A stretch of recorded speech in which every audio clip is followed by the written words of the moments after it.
I was being revitalized in a hurry. I could tell because under normal procedures, the revitalization process is done slowly to avoid causing nausea and blurred vision. Both of which I was experiencing as the pod door opened and I fell onto the hard floor. You all right over there, Kelly?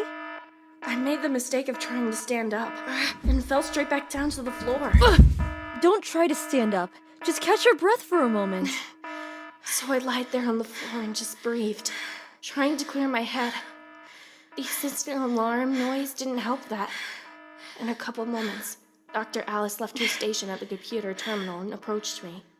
That was rather foolish, you know. I thought you lot trained for this sort of thing.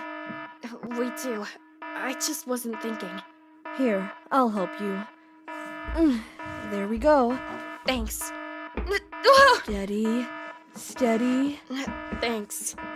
So, what's the problem? I imagine that's why you woke me. Yes, I'm afraid so. Shall I explain? Is there any way to turn that alarm off first? It's driving me mad. Of course. Sit here for now. Alice led me over to a chair alongside the medbay wall and passed me a gel cap. Should help with the nausea. I slotted the gel cap into the device on my wrist and let it drain into my bloodstream. As my head was slowly clearing, Alice was working at the terminal.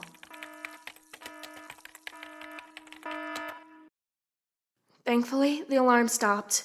My head felt all the better for it. I rose to my now steady feet and approached Alice at the terminal. So, can you explain the situation? Well, yes and no. The station was put onto lockdown nearly half an hour ago. After 20 minutes of non-communication from anywhere, I sent out Jerry to see if he could find out what was happening. And woke me up? I see. In the brief silence, I noticed the absence of all regular noise. It was as if the base was empty except for me and Alice. Hello! Alice, you there? Jerry? Anything? As you'd expect in a lockdown, everything is pretty much locked and deserted. I know it's lunch hour, but you'd really expect someone else to be out here roaming the corridors. Anyway, I've almost reached the canteen. Good. It's taken him 10 minutes to reach the canteen? All the elevator shafts are out of order. He's had to go the back way. I hear something.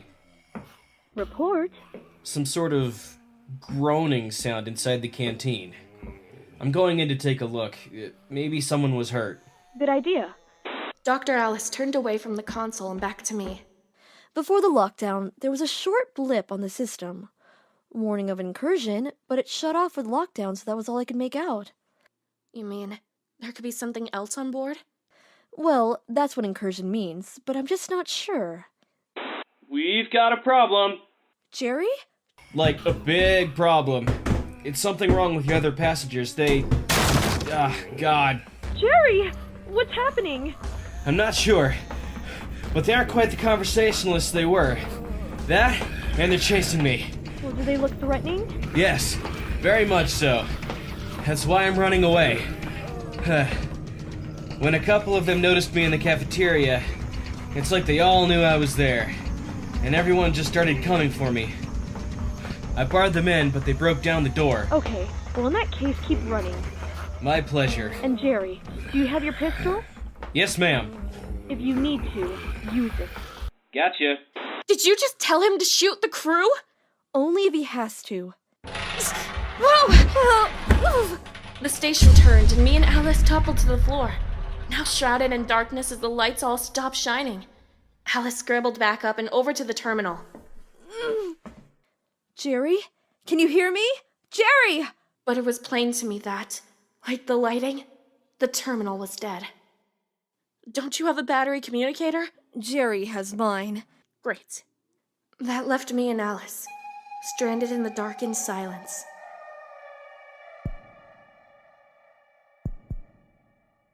Meanwhile, elsewhere on the station. Blast. Where's that torch? Torch. There! With a flick of the switch, the small beam illuminated the dark corridor in front of him.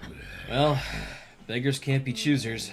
Jerry took a few steps forward, until one of the creatures lurched around the corner in front of him.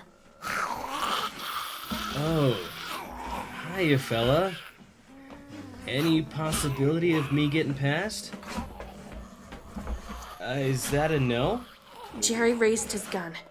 I don't want to have to shoot you. Please, stay back, or I will shoot. Did warn you.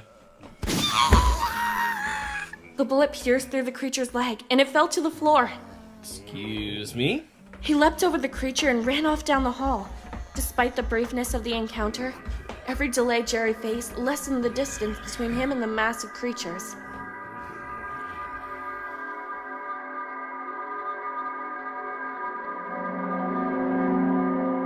Meanwhile, back in the med bay, Alice and I were busy wiring a generator to the terminal under the light of her tablet.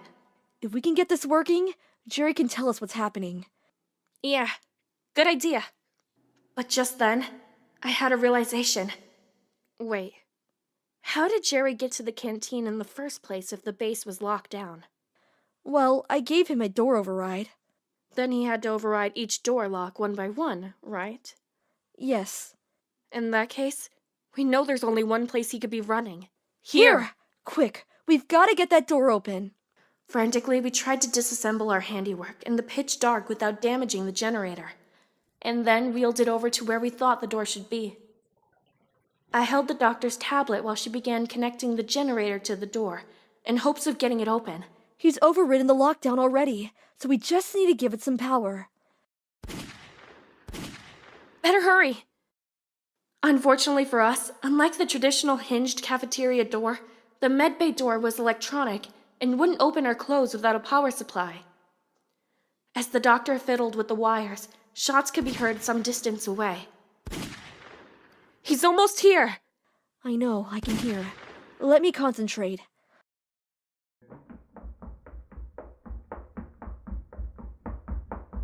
Doctor? Are you in there? I'm trying to get the door some power! Be patient, Jerry! As much as I love patience, I don't think I have quite the time. They'll be here any second. I've almost got it.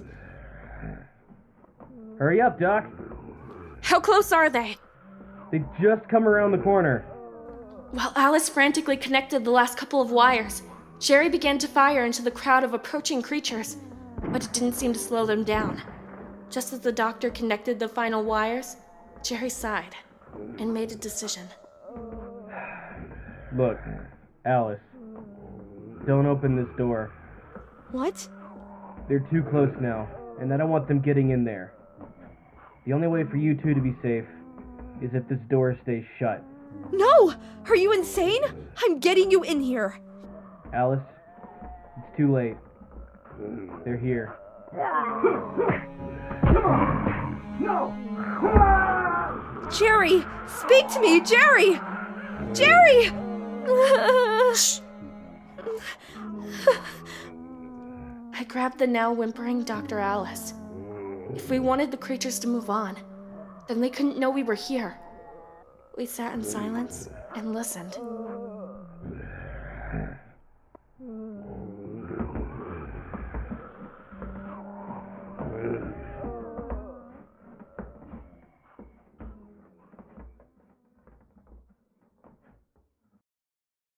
After a long while, the noises from the creatures had vanished. By this point, I was angry. When I listened and considered for a moment longer, and I knew the creatures were gone, I stood up. Open the doors! But Kelly... Open the doors! Understood. Alice wasn't in a state to argue, and whilst I used that to my advantage, the reason was because I desperately wanted someone to pay for that. I wasn't going to let these creatures kill anybody else on the station. There. The door slid open, and I stepped out into the dark passageway and readied my gun.